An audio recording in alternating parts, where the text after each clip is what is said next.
So again welcome to all of you. Now our next topic is Dalit Panthers. ये एक और movement और हम लोग देखेंगे कि यहाँ दलित पैंथर के नाम से कहते हैं मराठी के प्रसिद्ध कवि नामदेव ढसाल की इस कविता को पढ़िए। क्या आप बता सकते हैं कि इस कविता में आए अंधेरे की पथ यात्रा और सूरजमुखी के आशीषों वाला फ़कीर का क्या अर्थ है? यानी कि आपको यहाँ दो एक हेडिंग से दिए गए हैं भी, अंधेरे की पथ यात्रा और सूरजमुखी के आशीषों वाला फ़कीर।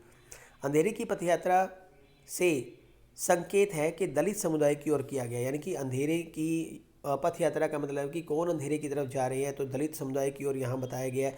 कहता है इस समुदाय ने हमारे समाज में लंबे समय तक क्रूरतापूर्ण जातिगत अन्याय को भुगता है। आप जानते हैं कि जो दलित वर्ग के लोग थे उनके साथ किस तरह से पास्ट में, या हम लोग कह सकते हैं भी ऊंची जाति के लोग इनके साथ किस तरह से व्यवहार करते थे।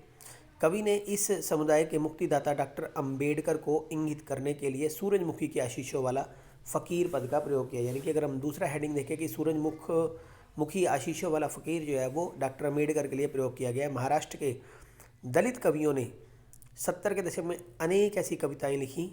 आज़ादी के 20 साल के बाद भी दलित समुदाय को पीड़ा के अनुभवों से गुजरना पड़ा था और उनकी इस पीड़ा तथा आक्रोश की अभिव्यक्ति इन कविताओं से हुई। बहरहाल दलित समुदाय अपने लिए एक सुंदर भविष्य की आशा से भरा हुआ था और एक ऐसा भविष्य जिसे दलित समुदाय स्वयं अपने हाथों से गढ़े। आप सामाजिक आर्थिक बदलावों को लेकर डॉक्टर अम्बेडकर के स्वप्न और हिंदू जाति व्यवस्था के ढांचे के बाहर दलितों को एक गरिमापूर्ण स्थान दिलाने के लिए जुझारू रूप से संघर्ष की बातों को जान चुके हैं। यानी कि इन शॉर्ट अगर मैं यहाँ आपको बताऊँ तो जो सूरजमुखी के आशीषों वाले फ़कीर जो है वो टाइटल दिया गया है डॉक्टर भीमराव अम्बेडकर को। भीमराव अम्बेडकर ने जो दलित वर्ग के लिए, बैकवर्ड क्लास पीपल के लिए, शेड्यूल क्लास पीपल के लिए, इन सभी के लिए, इन सब को ऊपर लाने के लिए जितने प्रयास कर सकते थे उससे कहीं ज़्यादा उन्होंने प्रयास किए और उनकी ये मेहनत भी रंग लाई। तो इसीलिए उनको इनका मुक्तिदाता कहा गया है। आप जानते हैं कि उन्होंने इनके लिए मंदिरों के दरवाजे खुलवाए और भी बहुत सारे ऐसे काम थे जो डॉक्टर भीमराव अम्बेडकर ने इन जातियों को इक्वलिटी लाने के लिए भी पूरा प्रयास किया। सो देखते हैं हम आगे। उदय क्या, कहाँ से ये चीज़ों का उदय था, देखिए। कहता है 7वें दशक के शुरुआती सालों में शिक्षित दलित की पहली पीढ़ी ने अनेक मंचों पर अपने हक की आवाज़ उठाई। इसमें ज़्यादातर शहर की झुग्गी बस्तियों में पलकर बड़े हुए दलित थे। मतलब अब जो दलित लोग जो थे वो 7वें दशक की शुरुआती सालों में जो थे अपनी मांग को उठा रहे थे। दलित हितों की दावेदारी के इसी काम में महाराष्ट्र में 1972 में दलित युवाओं का एक संगठन दलित पैंथर्स बना। यानी कि 1972 में ये एक युवाओं का एक संगठन ऑर्गेनाइजेशन बना। दलित पैंथर्स ये एक ऑर्गेनाइजेशन है। आज़ादी के बाद के सालों में दलित समूह मुख्यतः जाति आधारित असमानता और भौतिक साधनों के मसले में अपने साथ हो रहे अन्याय के खिलाफ लड़ रहा था। यानी कि आज़ादी के बाद से ये बना ही, आप देखोगे कि दलित पैंथर्स को बनाने का रीज़न यही था कि जो किसी तरह से असमानता फेस कर रहे हैं, यानी कि दलित लोग जिनको जाति के आधार पर असमानता फेस कर रहे हैं या भौतिक साधनों में वो पिछड़ चुके हैं, उसके खिलाफ जो थे वो अन्याय के खिलाफ अपनी आवाज़ को बुलंद कर रहे थे और लड़ रहे थे। वे इस बात को लेकर सचेत थे कि संविधान में जाति आधारित किसी भी तरह के भेदभाव के विरुद्ध गारंटी दी गई है। उनको पता था, वो इस बात के लिए ही लड़ रहे थे कि हमारा संविधान किसी भी तरह की भेदभाव की, जातिगत भेदभाव की गारंटी देता है और ऐसा नहीं होगा। आरक्षण के कानून तथा सामाजिक न्याय की ऐसी ही नीतियों का कारगर क्रियान्वयन इनकी प्रमुख मांग थी। भारतीय संविधान में छुआछूत की प्रथा को समाप्त कर दिया गया था। सरकार ने इसके अंतर्गत 60 और 70 के दशक में कानून बनाए थे। इसके बावजूद पुराने ज़माने में जिन जातियों को अछूत माना गया था उनके साथ इस नए दौर में भी सामाजिक भेदभाव तथा हिंसा के बर्ताव कई रूपों में जारी रहा। यानी कि अगर हम कहें भी तो कानूनी रूप से तो हमने जो था वो छुआछूत को समाप्त कर दिया गया था कानून बनाकर, लेकिन इसके साथ नए दौर के अंदर भी सामाजिक भेदभाव तथा हिंसा का बर्ताव कई रूपों से जारी रहा। दलितों की बस्तियां मुख्य गांवों से अभी भी दूर होती हैं और होती थी। दलित महिलाओं के साथ दुर्व्यवहार होते थे। जातिगत प्रतिष्ठा की छोटी मोटी बात को लेकर दलितों पर सामूहिक जुल्म ढाए जाते थे। यानी कि उनकी पूरी की पूरी जाति को लेकर उनको कमेंट पास करना या उनको छोटे मोटे बुरा भला कह देना, तो ये आम था।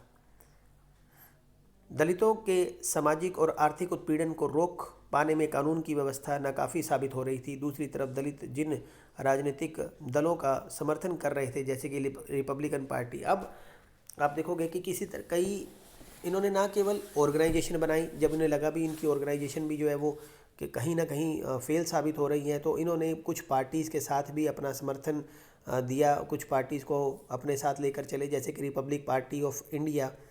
वे चुनावी राजनीति में सफल नहीं हो पा रही थी। ये पार्टियां हाशिए पर रहती थी। चुनाव जीतने के लिए इन्हें किन्हीं दूसरी पार्टी के साथ गठजोड़ करना पड़ता था। ये पार्टियां लगातार टूट का भी शिकार रही। इन्हीं वजहों से दलित पैंथर ने दलित अधिकारों की दावेदारी करते हुए जन अगुवाई का रास्ता अपनाया। यानी कि ये इन लोगों ने भी जो आप देखेंगे कि इस तरह से जनता का ही एक जनता के साथ सीधी बात करने का या जनता के साथ मिलने का या ज़्यादा से ज़्यादा लोगों को अपने संगठन में शामिल करने का ही जो था वो उनको रास्ता ठीक लगा और उसी को अपनाया गया। महाराष्ट्र के विभिन्न इलाकों में दलितों पर बढ़ रहे अत्याचार से लड़ना दलित पैंथर्स की मुख्य गतिविधि थी। यानी कि वो ये मानते थे भी दलितों के साथ जो अत्याचार हो रहे हैं उनका मेन इशू यही था कि उन अत्याचारों को रोका जाए। दलित पैंथर्स तथा इसके सधर्मा संगठनों ने दलित पर हो रहे अत्याचार के मुद्दे पर लगातार विरोध आंदोलन चलाया। परिणाम स्वरूप सरकार ने 1989 में एक व्यापक कानून बनाया। इस कानून के अंतर्गत दलित पर अत्याचार करने वाले को कठोर दंड का प्रावधान दिया गया। यानी कि अब आप देखिए कि इस संगठन को सफलता भी मिली, संगठनों के चलते इन पे कानून भी बनाए गए और कानूनों के अवहेलना करने वाले को जो था वो कठोर दंड का प्रावधान भी रखा गया था। दलित पैंथर्स का बेहतर विचारात्मक एजेंडा जाति प्रथा को समाप्त करना, भूमि, गरीब, किसान, यानी कि अब बहुत सारे इशू थे। कल अकेला जो था वो आर्थिक नीतियों के लिए या इन चीज़ों के लिए नहीं लड़ा जा रहा था। अब ये लोग जो थे वो भूमि, गरीब, किसान, अब इन्होंने अपना क्राइटेरिया या हम कहेंगे भी अपने ऑर्गेनाइजेशन को और बड़ा विस्तृत किया। शहरी औद्योगिक मजदूर, दलित, सारे वंचित वर्गों का एक संगठन खड़ा करना था। इन आंदोलनों से पढ़े लिखे दलित युवकों को एक मंच मिला जहां वे अपनी सहनशीलता का उपयोग प्रतिरोध की करके बना सकते थे। इस दौर में अनेक आत्मकथाएं तथा अन्य साहित्य भी रचनाएं भी प्रकाशित हुई। इन रचनाओं में दलित लोगों ने जातीय क्रूरता की ज़बरदस्त मुखालफत की। यानी कि अपनी इन आत्मकथाओं में उन्होंने, जो वहाँ के लेखक थे, कवि थे, उन्होंने जाति प्रथा की क्रूरता के ऊपर जो थी पूरी तरह से आवाज़ उठाई थी।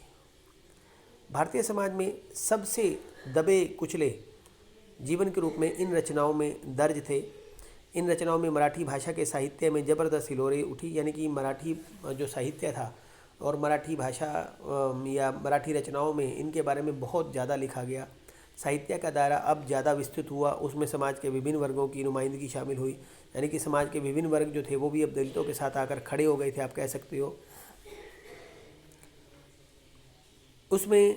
लेकिन आपातकाल के बाद दलित पैंथर्स ने चुनावी समझौते किए। अब आपातकाल आप जानते हैं कि आपातकाल में किस तरह से जातियाँ हुई और उसके बाद जो थे वो दलित पैंथर जो था वो एक टूट का शिकार हुआ और उसके बाद उसके विभाजन भी हुए और यह राजनीतिक पतन का भी शिकार हुआ। Backward and minority employees federation, जिसको अब बामसेफ कहते हैं, ने दलित पैंथर्स की अवनीति से उत्पन्न रिक्त स्थान की पूर्ति की। यानी कि ये पूरी तरह से संगठन जो था वो हम लोग कह सकते हैं कि backward and minority employees federation BAMCEF के अंदर जो था वो मर्ज हो गया था।